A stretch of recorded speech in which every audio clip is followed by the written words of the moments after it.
now, Athora? Fighting again? You heard what Thomas said. I should have given him another black-eyed a match. Calm yourself, little Twilight. He is not worth your anger. Come, let us go and practice your form again. I think you are improving with the blade. Father, do you think I'm a hornhead? A freak? Now, you listen, and you listen good, little Twilight. You are perfect exactly the way you are. I know not the reason you came to us this way, but I thank all the gods every day for it. You will do great things, Athora Greyfield. You will make your village proud. Oh, look, Father, a cat. What strange markings. Do you think it's a sign? I do not know. That is the bandits! To arms! Come, Athora. We must warn the others. We won't survive having our grain stolen again. I won't fail you, Father. We will survive, no matter what. Chafing Armor Podcast Episode 170. Bitter, Salted Tears.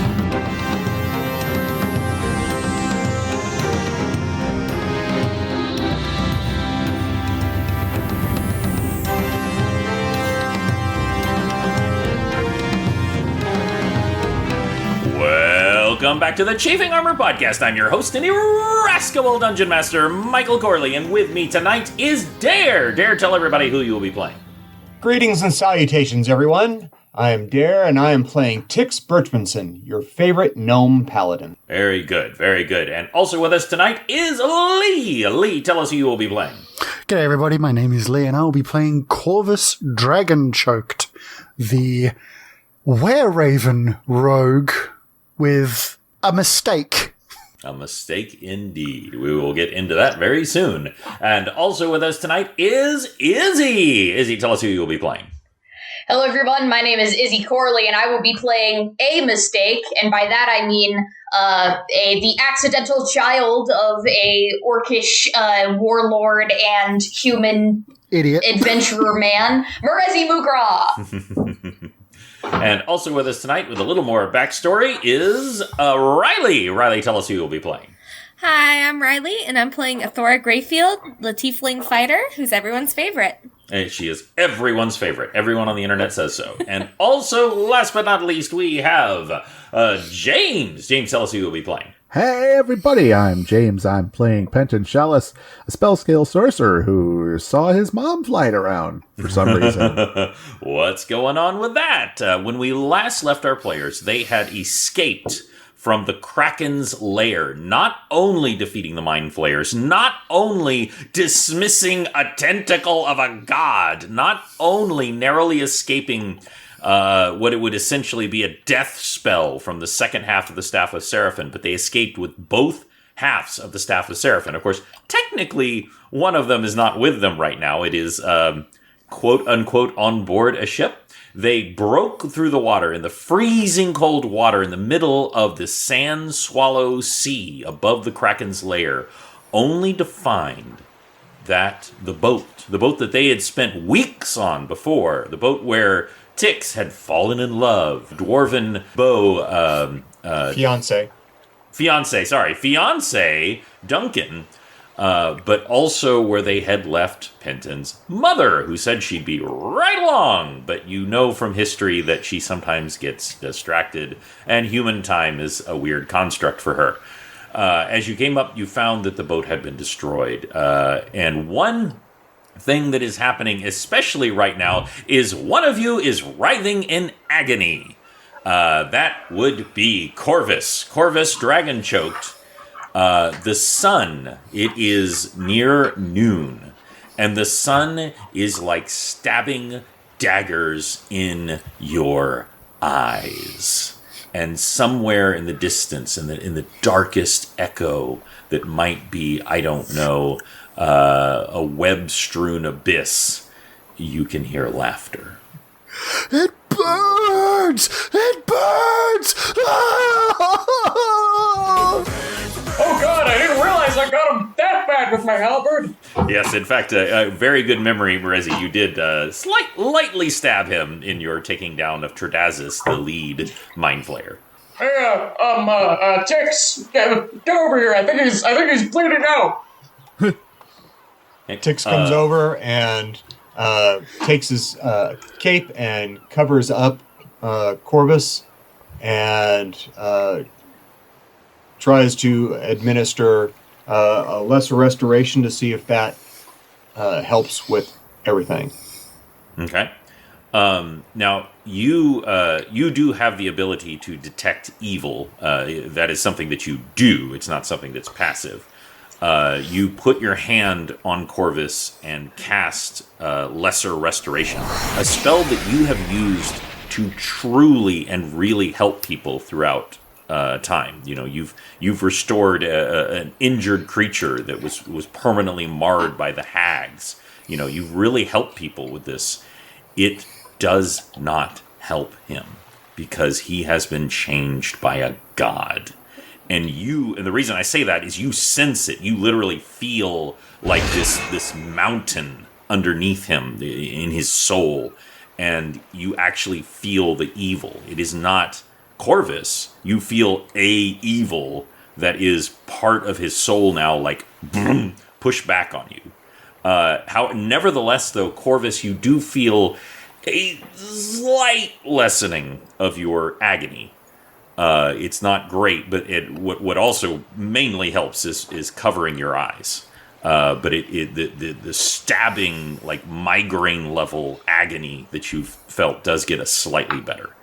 And I need Merezi. Your armor allows you to swim in the water as easily as you walk on land. It also provides you with general protection while you're in water, so you are fairly okay. You can tell it's really cold, but you're mostly okay.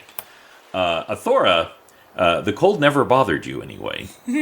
As your powers have grown, you are essentially immune to the cold as well as to flame, to fire attacks. Corvus, you have a great deal of resistances, and Penton, of course, you have a great deal of resistances to the elements. Right. But Corvus and Tix, I need you both to make a fortitude saving throw. Oh, Fortitude saving throw. Oh my! Whatever will I do? Yeah, just wait, reflex boy. Yeah, that's a 27. 27, nice. That's a 9. Ooh. That's 9. Okay. You take 3 points of damage as you are beginning to enter the early stages of hypothermia, as you're losing sensation in your hands. This armor that you're wearing, which is easily changeable and helps protect you, is now beginning to weigh you down as your body is beginning to freeze up. It is not great. You're not going to die this instant, but you need to do something, because you cannot survive in this water really well. And you'll also hear Nos, Sux, Kerr, and Jim, the 4 kobolds, burst through the water shortly after y'all and are like, "Oh God, it's freezing!" You hear Penton them yell and Yip Yak. None of them are doing well. Nos actually had to abandon his terrible patchwork chainmail armor just in order to even make it to the surface, and he's now basically wearing his pajamas. While he's dealing with Corvus, I'm going to scan the wreckage and look for survivors. Okay, I would like you to give me a roll. I'm trying to think of the most relevant one for this. Just go ahead and make a straight roll and add your wisdom modifier. And all of the companions are with y'all as well. You mean subtract my wisdom modifier? I do indeed. Ha! It's an interesting time for a 20. Natural. Well, despite the fact that you may not, may not be the most observant person in the universe. No. You are very worried about your mother, and that has given you a great deal of focus. As you scan the horizon, you first of all definitely see that there are, at the very least, some survivors. I want to be very clear that this is not like the piss whistle is not like kindling. It is like cracked into 3 big pieces. Okay. And you can now see that people are scrambling to the top. There are people in the water, floundering about. You specifically can see the orc Tun. He is grabbing hold of someone and hauling them onto one of the bigger pieces. You cannot see Duncan at this moment. She's floating on a door and not letting somebody else on, even though there's plenty of room. Knock, knock, knock. Let me in! Let me in! There's plenty of room on that door. Room for Tix and Duncan. Tix is going to start swimming towards wherever he sees the outrigger boats that are not outrigger, but the launch boats that are usually tied to the side, and see if there's any that can be salvaged and bailed out. Okay. Highs or low? High. High. There are 2 boats that are still serviceable. That is definitely not enough for everyone, but it is enough for some people. Okay. The rest of them have been destroyed. And so Tix will start directing people over to them, and then we'll look for big pieces of wood and barrel and get his magic rope out, say the magic word, and start lashing big pieces of wood and barrel and the stuff that's floating together. That was Morezi's thought exactly, with her sort of crafty background, which has come in handy so many times. I mean, trap making and making boats, basically the same thing. So I'd like to maybe roll to assist in some way. Yeah, you will give him advantage. Remember that, Morezi, you literally lashed together a boat and helped save people when there was the giant flood outside the plains. Right. So, this is absolutely your skill set. I remember these things. So go ahead and roll, and you now have advantage because Morezi is helping you. Okay. I roll or he rolls? He rolls. Gotcha. But he gets advantage. That is a straight 17. What am I adding to it? Anything? For doing this would be intelligence that you're adding to it. There is a use rope skill. Oh, I'm sorry. No, you're absolutely right. Use rope if you have it. If not, just a straight intelligence. I mean dexterity. Dexterity. My God. Dexterity. Okay, that'd be a 19. Then. Okay. Yeah, you do a fantastic job as you begin to lash this together. The rope is amazing out here because it I don't want to say ignores, but it doesn't behave the way a normal rope would that would just get wet and start to sink. Like it goes where you tell it. It's almost like Reed Richards' stretchy hand, the way it doesn't obey physics exactly. Cool. It just you tell it to go that way, and it stretches over, and it is that really helps you. And then Morezi very quickly tying off her knowledge of lashes and knots as well, and your time on the sea, both during the piss whistle and before. Y'all do an amazing job, and more people are able to scramble onto these. That's when you see Tix. You see a very familiar helm. It is very plain, but it has a few gems on the side, and you recognize that as Duncan's. And there is no Duncan attached to it. Tix is going to be slightly panicked and looking for the aft section of the ship and swim towards it to see if he can find Duncan in her cabin. Is going to desperately try and search for her. Can I roll a spot check? Yes, go ahead. Go ahead and do that. That is a natural 1. You are frantically looking, and the more concerned you are, it's actually making you make poor choices. And both Corvus and Tix, I need y'all to make another fortitude saving throw. I've just got this image now of Tix. It's like, where's Duncan? Where's Duncan? And she's on his back. You know, like you're looking for your glasses while you're holding them in your hand. Exactly. I wish. That's 25 for Tix. All right, you're hot-blooded with concern, and you are fine at the moment. Corvus, make another fortitude save, please. 28 for. All right, Corvus. you're now that you're no longer panicking quite as bad, you're able to do the things you need to warm yourself Sorry, a little bit more. 27. 27. Okay, yeah. You are able to fend off the effects of the cold.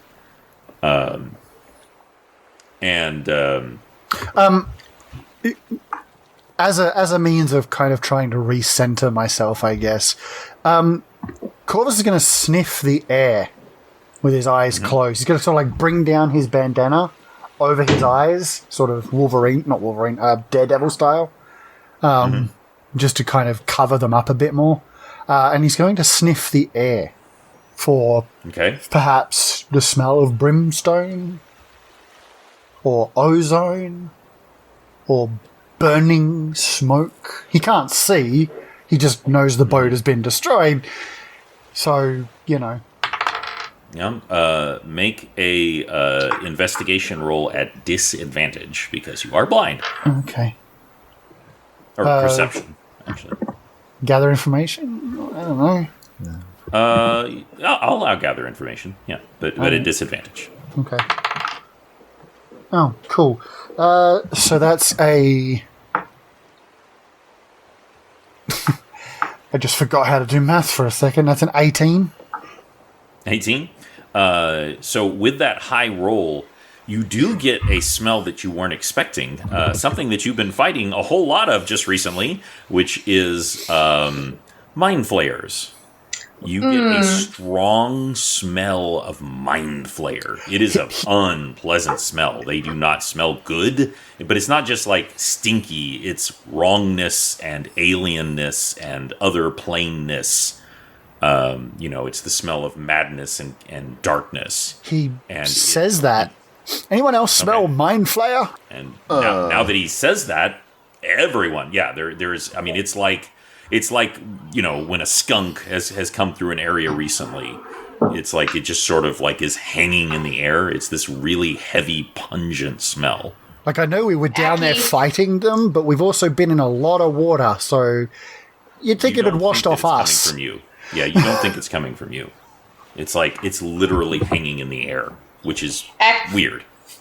Aki thinks to herself, I've never stopped smelling mind flayer this whole time. My flare's stuck in my teeth. Yeah, there's still a little bit. There's like one little part of a tentacle just still in the back teeth. It can't quite get out. The Aki, I'm assuming, is holding on to you, Morezi?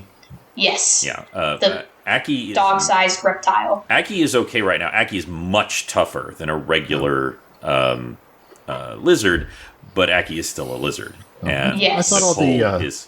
I thought all the companions were inside the mimic.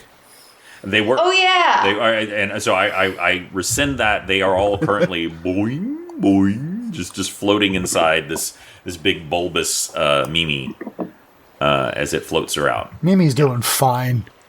No, Mimi's fine. Mimi is not taking any. Mimi is a construct. Mimi is actually very similar to Audrey in that Mimi is a little bit like a living thing and a little bit like a inorganic thing.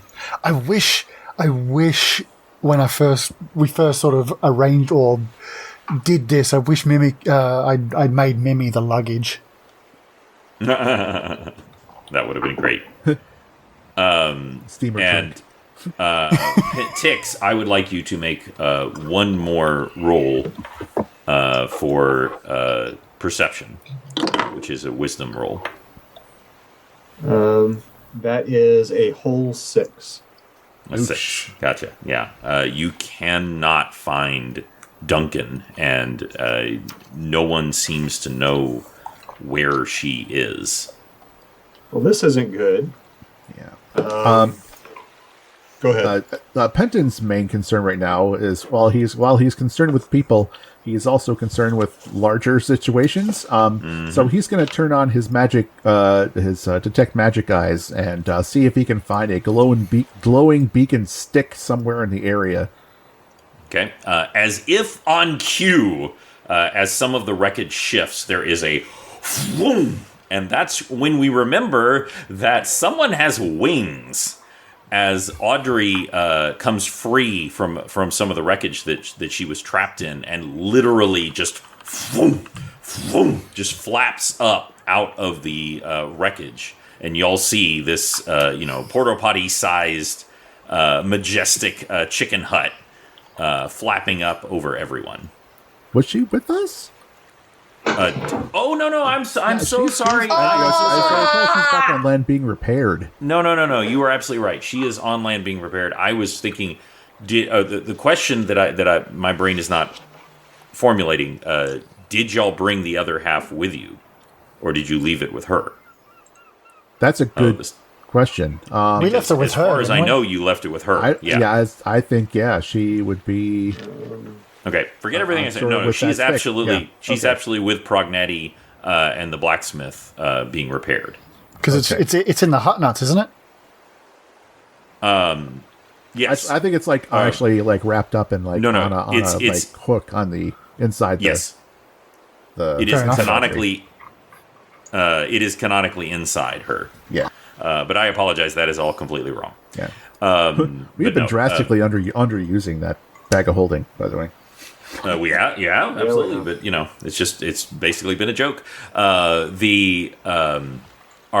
you looking for something other than the staff of Seraphin that you have? No, actually, no. I mean, although usually where there's magic items, there's people. So, somebody have a magic weapon or something like that, and I just want to get a lay of that land too, see if I can spot anything other than people. Give me a perception, but with advantage. All right. Since you're using your magic peepers. 5th. Yeah. You look around, and at first you don't really... You catch a couple of quick little glimpses of magical items, but none of them seem to really catch your eye. Then you happen to glance down, and you see something fairly large, and you realize that it is the maul of Duncan. And it is slowly descending into the water. Resi, I need you now. Wait, the maul of what? Oh, maul. Duncan's her weapon. Yeah, she has a great maul that she has used. Well, that she was accused of murdering someone that y'all cleared her of. But yeah, she's not a really big combatant, but she's a dwarf. She's got a weapon. Yeah. And turns out it's magic. So really good job, Penton. Yeah. So Marezi, I'm gonna kind of point in the general direction. Go down that way, quick. Yeah.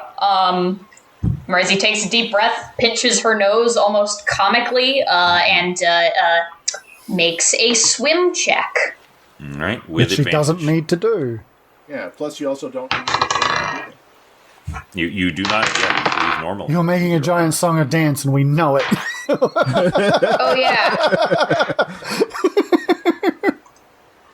Well, it's a 16.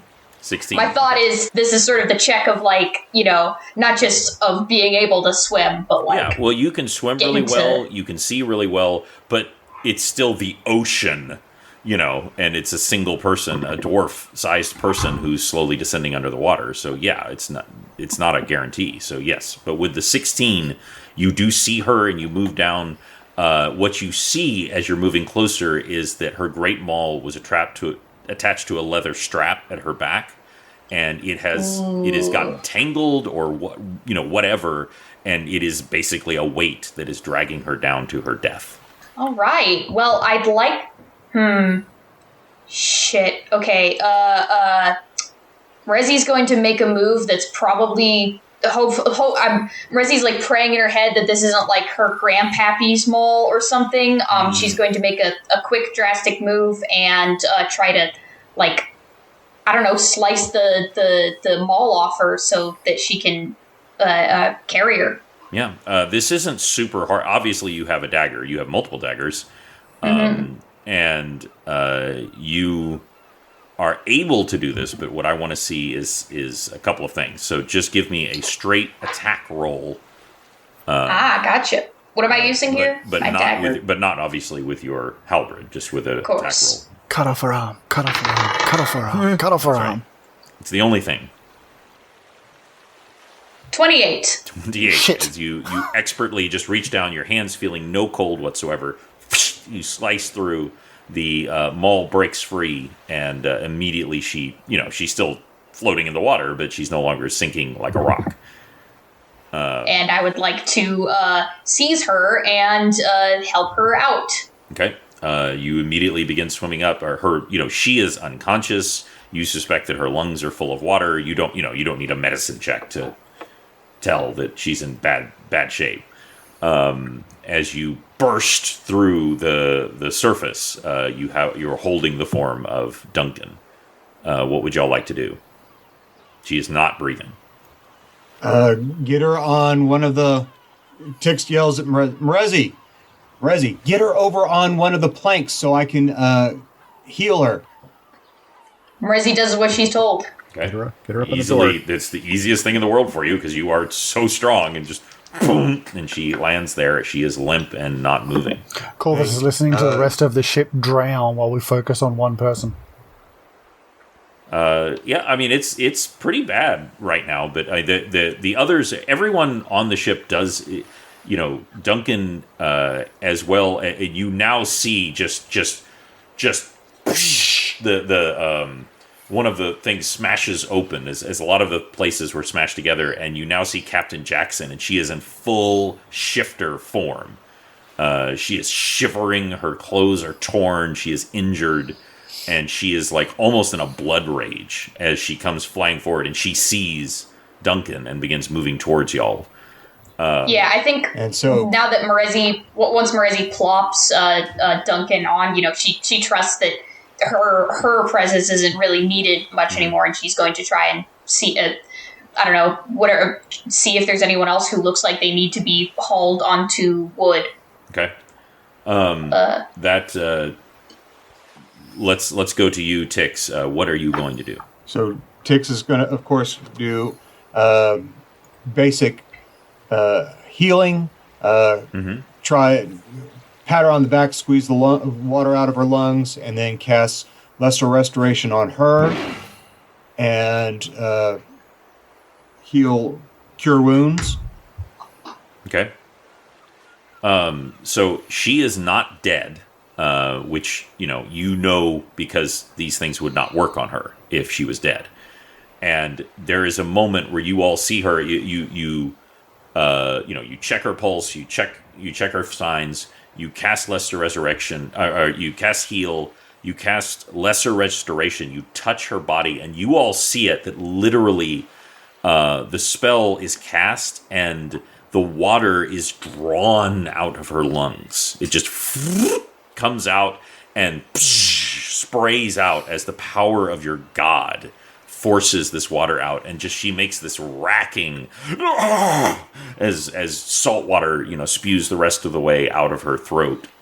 She is in very bad shape, but she has now been healed and restored, and she is alive. She is blue, and she is shivering, and she is in terrible shape. But because of you, and because of Mrezi, and because of Pinton, she is alive. So really good job, guys. There was a timer going, shall we say? So good job. So for the moment, she is alive.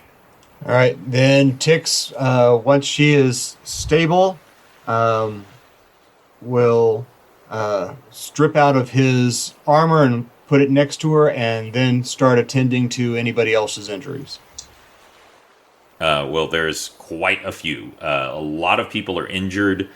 It does look like some people are just dead. Not a lot. Like, there's maybe 3 people who are just dead. Either from, it looks like from more like blunt force trauma, like sustained from the whatever caused the wreckage, as opposed to a sword strike or a monster bite or something like that. Corvus calls to Jackson. Okay. She stops and turns to you, and there's like, she goes, what? What happened? We were, and she shakes herself. It's even though she's bare, there's like almost a dog-like to it. I know you're mad. We're mad too. What happened? He's trying to focus her so she doesn't lose it. We were repairing the ship, and I apologize once again, Penton. What is your mother's name? Her human name? Oh, jeez. Elfaxia? Well, Elfaxia is... Oh, Amelia. Amelia Raven. Oh, Amelia. Yes. Amelia was mending the side of the ship and doing a fabulous job when suddenly a dozen or more of those creatures that attacked us earlier, the golems, the barnacles, the barnacle men, came on. But that's not all. They came on, and each of them had a bag. Each of them had a bag, and each of the bag had those things, those horrifying tadpoles. Oh. And then she looks over at you, Penton, and she says, they got her. Oh, no. They got her. So she did do it. I am so sorry. We can fix it. We could probably fix it. I don't know of such things, but if there's anything that we can do, we will. And like everyone is kind of like just they're blue, they're freezing, they're shivering. It's just everyone. There's just a moment of pure misery as they all look at each other. Penton huffing copium over here. Exactly. And that's when you hear something in the distance. It is not a howl. It is not a cry. But a certain percentage of you recognize it. It is a bark. And it is the bark of a seal.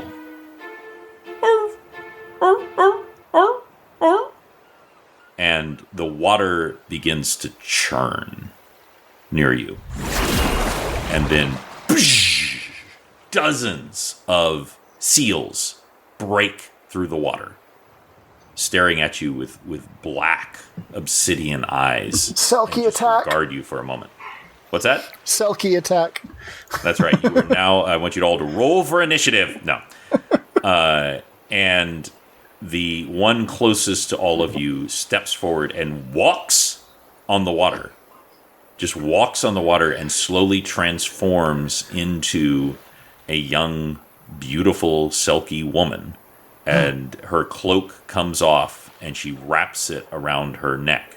The very cloak that was burned off of her by the hags, which a lesser restoration from Tix healed and allowed her to retake her Selkie form. The same Selkie by the name of Spree, who had betrayed you on the Isle of the Dead because she was forced to work for the hags, just straight up walks on the water towards all of you and says, "Hail and well met." You Hi, can you- sight for sore eyes, Spree. She says, "I have come today to honor what you have done."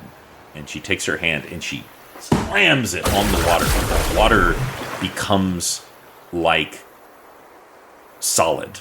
And for a moment you all feel that this weird, like almost gelatin sensation as you are swimming, and then you slowly just kind of rise out of the water. And you are all sitting on top of the water. It is not as solid as land. It is almost like Jello. It's Ooblet. weird, spongy ooblet. Yeah, there you go. But you are all above the water. The wreckage is above the water. Everyone, even the bodies, are above the water as she works the magic of a Selkie princess. And the other Selkies begin to take on their human form and remove their Selkie cloaks. And they begin to come forward and administer aid. You notice that some of them, and you can sense what this means, take off their cloaks and wrap them around people who are freezing to death. And instantly, they cease freezing. They just stop. They just feel fine. If any of these are damaged or injured, that Selkie will forever lose their ability to take on their true form. And so the gift that they are giving is enormous. And Selkie comes up to you, Tix, and says, "What do you need?" We need to get back to land. Specifically, we have to get back to what's the Kalimvor. city? Huh? Kalimvor. Kalimvor, yeah. Or are you all tracking the blue dragon that just flew away? We did see it leave, and we had been alerted that something incredibly magical was happening here, and we thought that it was the shark people up to their mischief again. And then, because we knew that the Kraken had changed, and we did not think he was here, and that's when I sensed you. I sensed all of you. I don't recognize all of you. She looks over at Corvus, who of course you can't see. And she looks over at you, Athora, and she says, "Hail and well met. My name is Spree." Hello, I'm She is. Athora. Oh, sorry. Athora. It is a pleasure to make your acquaintance. And at that moment, you hear Katra saying, "Is it safe to come out now? Because I am not getting wet again." Sure. Okay. She comes out and she jumps down on the spongy land water. She goes, "It's still wet. This sucks." You'll live. We could always make it not Jello. Would you like that? First, I didn't know you heard me. Secondly, piss off. Piss off, Spider Boy. Oh, the truth comes out. He pisses. Truth. Exactly. It's finally revealed. DM, I have a question. Okay. We've been traveling a lot. Is there any chance at all that, especially while I was investigating whether or not my spell would work on the Kraken, that I would have been spending some time like trying to read up on Illithid and like their nature and how they reproduce and things like that? Would that be a possibility? I would absolutely. One, it is a reasonable thing. I mean, for goodness sakes, what is the same way Morezi's favorite enemy is undead because of all the horrifying undead that y'all faced. It is a reasonable thing that you might have done that. So I certainly would let you roll for knowledge. I mean, let's be fair. The moment the crack lithid showed up, I would have been surprised if Penton hadn't been researching every single little in and out about them from the beginning, just because. Yeah. Yeah. There's no sense he wouldn't. The time you were in Kalimvor, you did have access to to her keep. Right. You could have looked up things there, and so Right. it is reasonable that you would have done that. All right. Yes. So what am I using on this? Well, this would technically be knowledge. Okay. I would also allow history if you. I think have my that. knowledge score is a little better. Okay. Let's see, be a 25. Okay. You because of the literally, like you said, logically and reasonably, this horrifying kraken became a cracklithid. You want to know how that happens. Even like the average peasant has heard of mind flayers. They don't know jack crap about them, but like they've heard of them the same way they've heard of like horror stories and things like that. Oh yeah.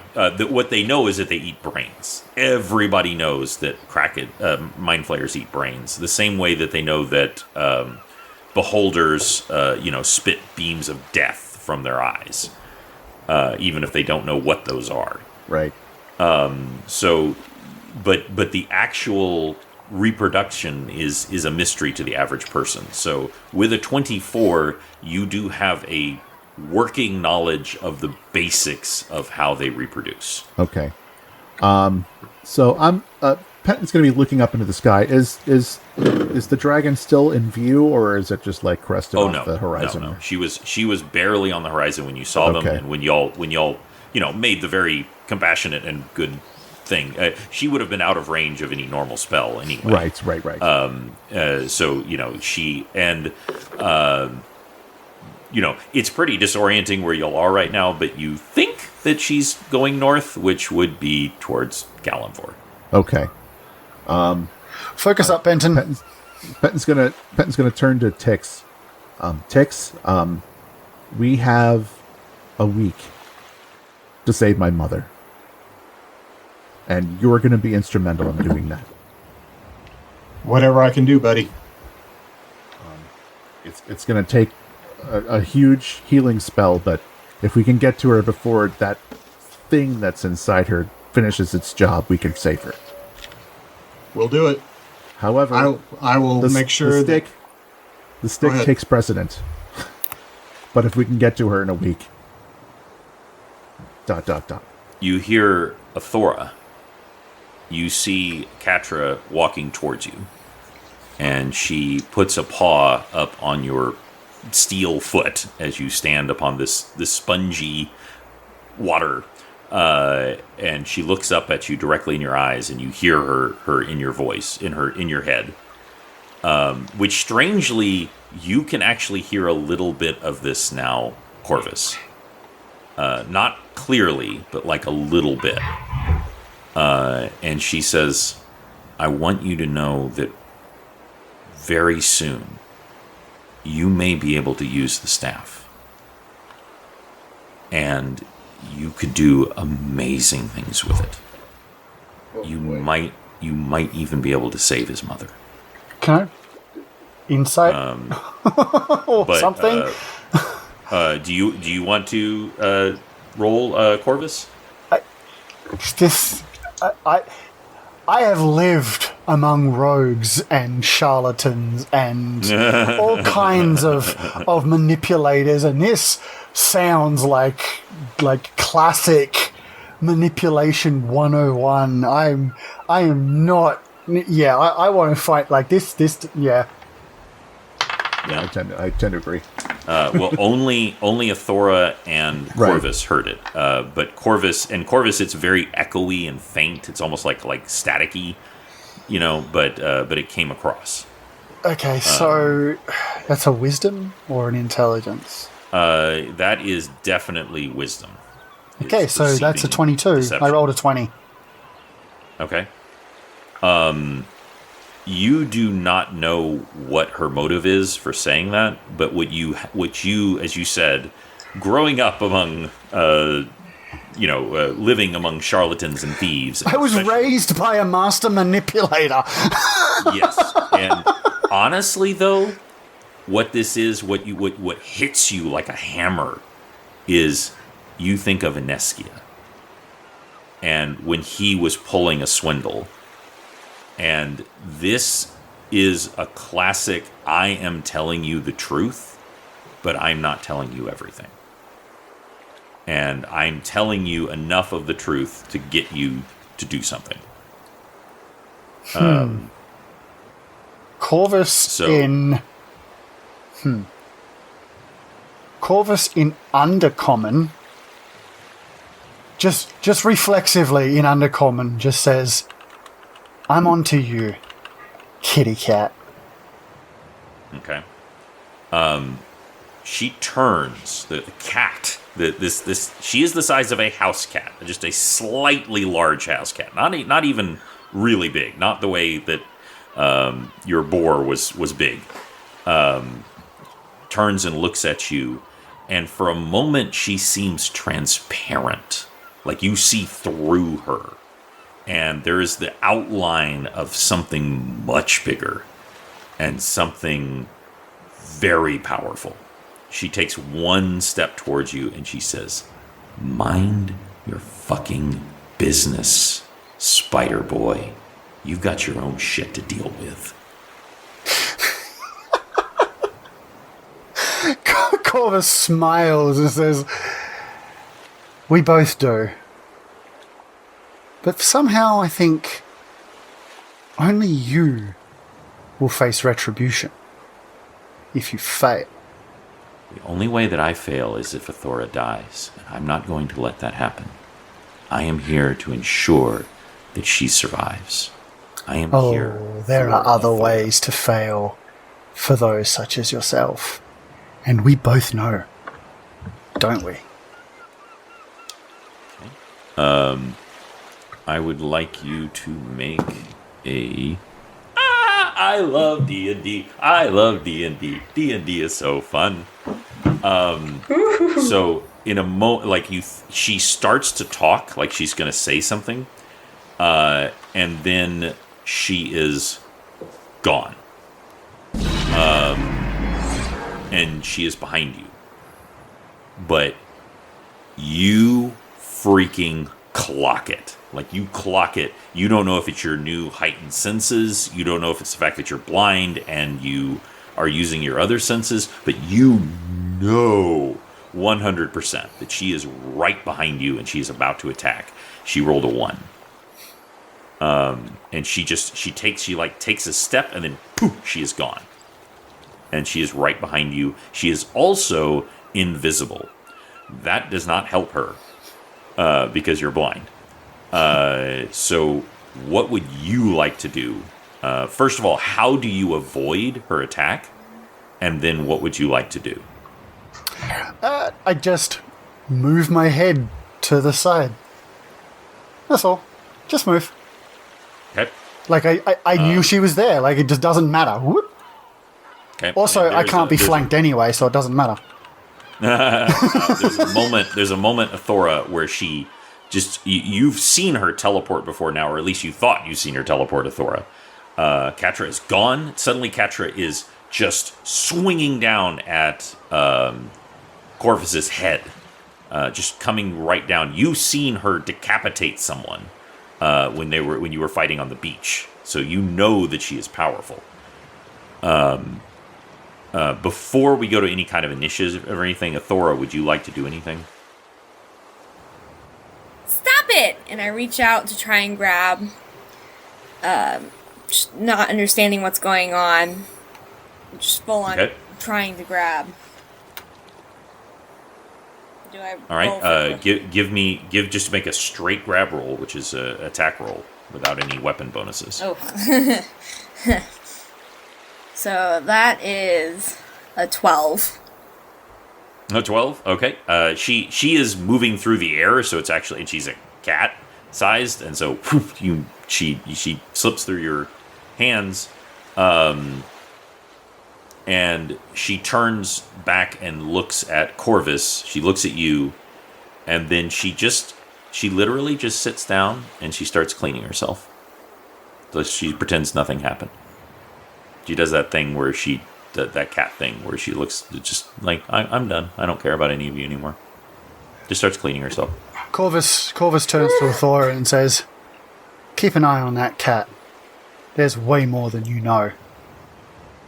Stay on your toes." And just goes around helping other people. With his hands out in front because he actually can't see. So, anyone need help? Call out Marco, Polo. Anyone need help?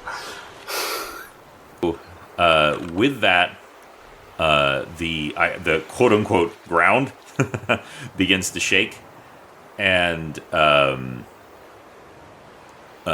near you, there is a... And you see several of the Selkies are essentially casting a spell. And out of the water comes a sunken ship. It is ancient. It's probably hundreds of years old, and yet somehow it is perfectly preserved. You don't know why. Is this ship magic? Was it something that the Kraken had? You don't know, but it is a Tix, having more experience with sailing than some of the others. You recognize its design. This was a sleek sailing vessel that was intended for really fast messenger missions. And as you watch, the Selkies begin casting their spell, and the water just evacuates from it. You can tell there's some very powerful hydrokinesis going on here. Fancy word. What's that? Fancy word. Hey, I gotta prove that college degree at some point. The sails are gone, but again, they begin casting their spells, and you literally see like a kind of fur just begin to slowly cover all of the sails. And you think that this might be literally made of Selkie fur, as the sails are filled, and over the course of really about a half hour, this is a process.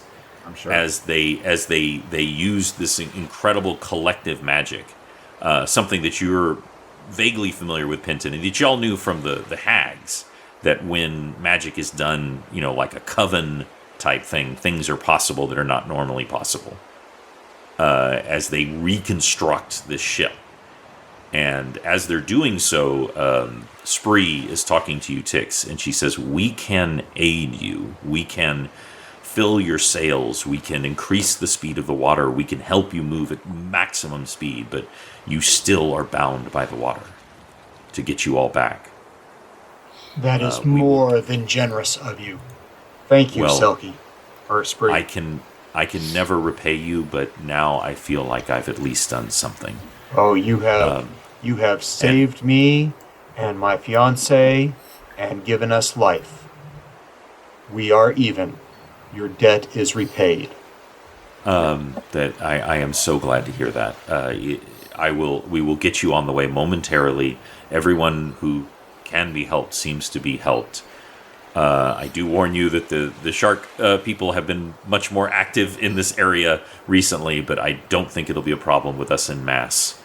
We will put all available resources to getting you to the shore as quickly as possible. I don't know how fast that is. It took you all about 3 days to get here. If they're pushing with the wind and themselves, depending on, a day at best, a day and a half. Yeah, you suspect that it's going to at least half the time, as you can make your way back to Kalimvor, which is now likely under attack from a blue dragon Illithid. And that's where we'll end Chafing Armor, episode 170. What a bummer. Sorry, guys. Sorry your mom might be permanently a monster. Oh, yeah, she's dead. Yeah, if it's going to take a day and a half to get back there, she's dead. Or she's no longer a dragon, I should say.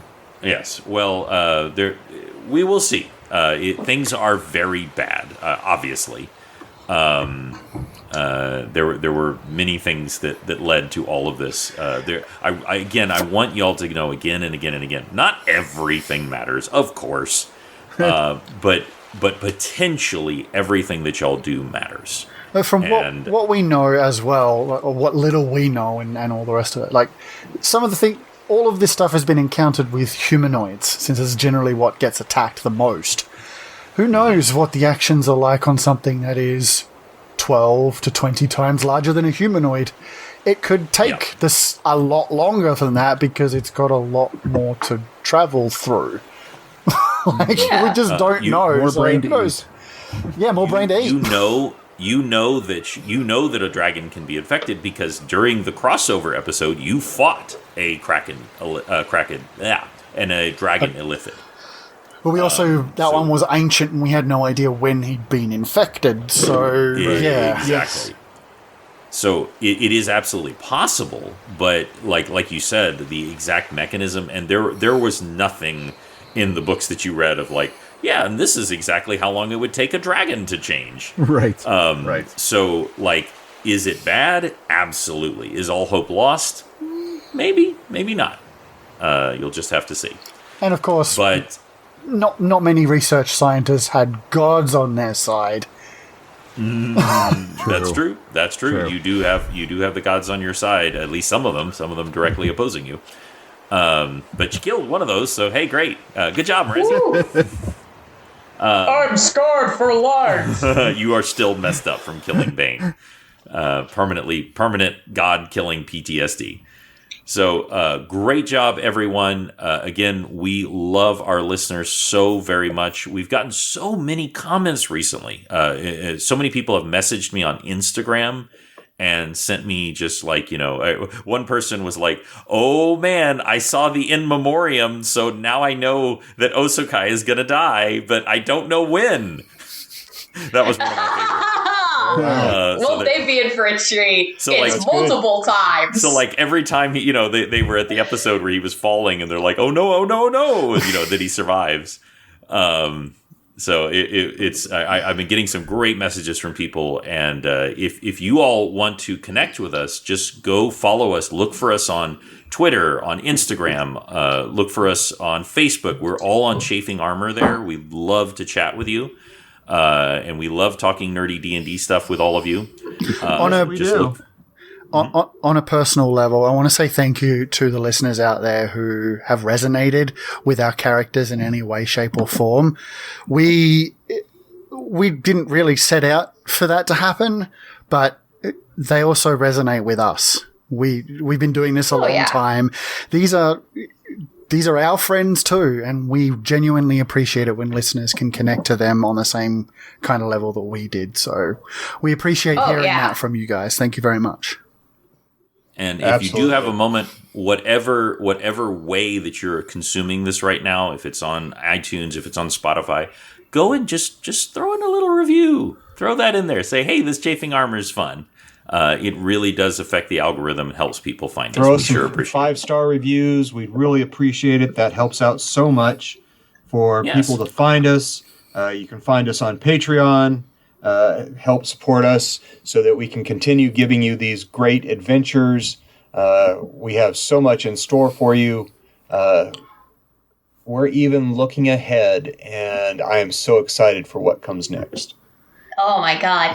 If you do join our Patreon, there is the opportunity in the future where you may be able to join our Discord and connect with us directly and ask questions or talk to us directly, which, if you ever want to do that, that's the perfect way to do it. It is indeed. And thank you so much, Lee, for setting all of that up. It's going to be fun. So you all have a wonderful evening. Thank you for playing, everybody. Thank you for not killing us.